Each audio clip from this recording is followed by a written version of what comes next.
The poems in this video relate to the Old Testament stories, Noah's Ark, Lot and his wife, and Moses.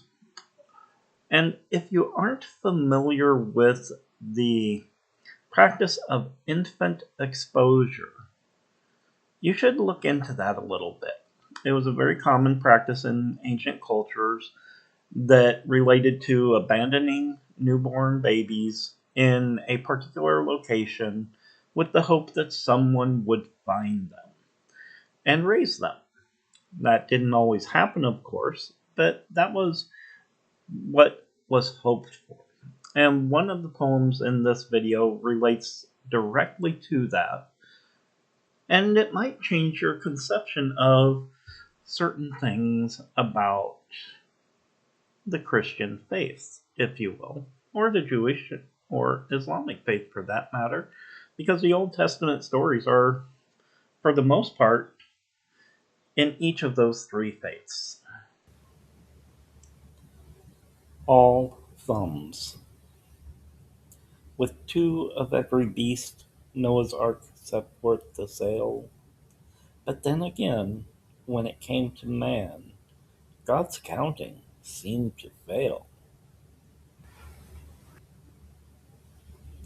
Desperation.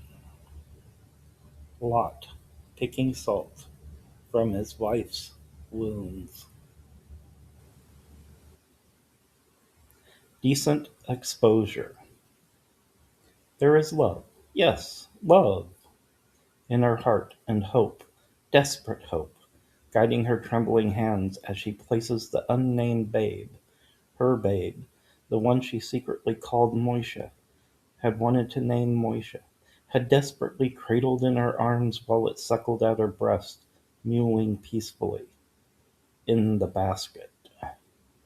A gentle, mournful prayer escapes her quivering lips as she puts him in the river, the life-giving river, and reluctantly nudges it on its journey, a part of her mind blackened by the half-formed thought of the crocodiles hungrily lying in wait for such easy prey.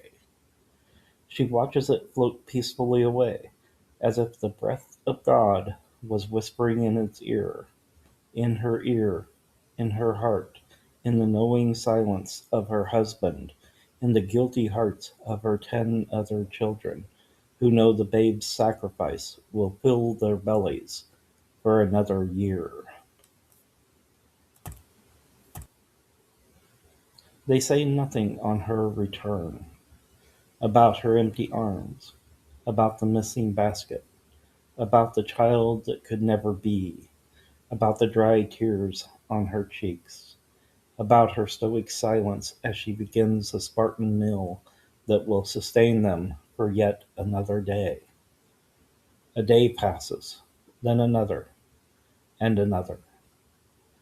Then she hears a rumor about a babe found on the banks of the Nile and taken in by Pharaoh's daughter, a babe she named Moses. Moishe, she thinks, her heart leaping with joy as her lips form the words for the prayer of gratitude that her voice cannot utter. Upstream, in dozens of places, dozens of women with their heavy hearts full of the same sad burden rejoice in the firm knowledge, the kind of knowing that can only be born of faith, that their unnamed babe was nestling against the warm royal bosom and not in the cold, empty pit of a crocodile's stomach.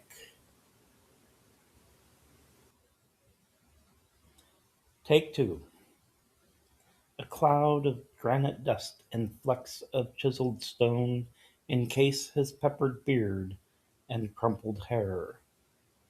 The chisel, dulled from days of constant use, chips away at the stone's surface.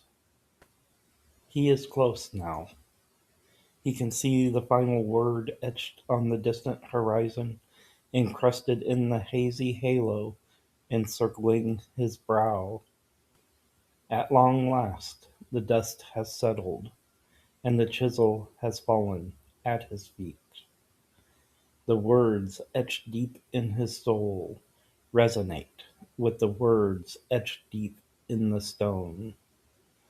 It is a masterpiece of morality, and it is time to unveil it.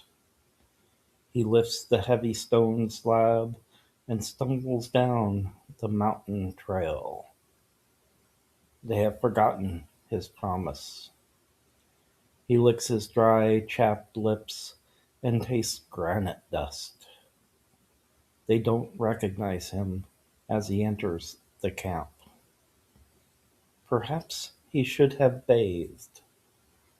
No matter, they will recognize his voice.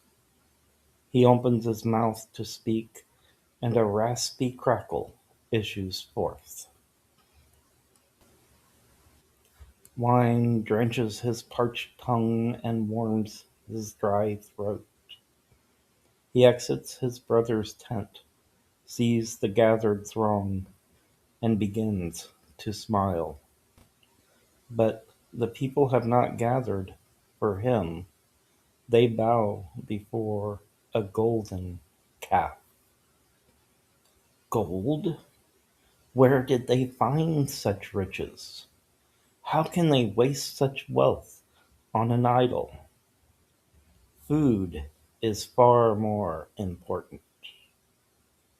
The stone tablet falls limply to the sand. He rants, he curses. They hear him. Righteous anger fuels every step as he carries the tablet back up the mountain. He will teach them. He will teach them.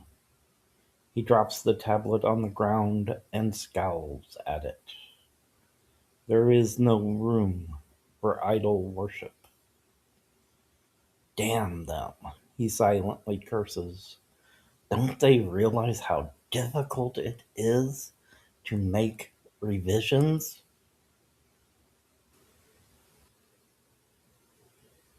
Public stoning. A vendor selling programs. I hope you liked this video, and if you did, press the button for it and consider subscribing to the channel. Thank you for your time.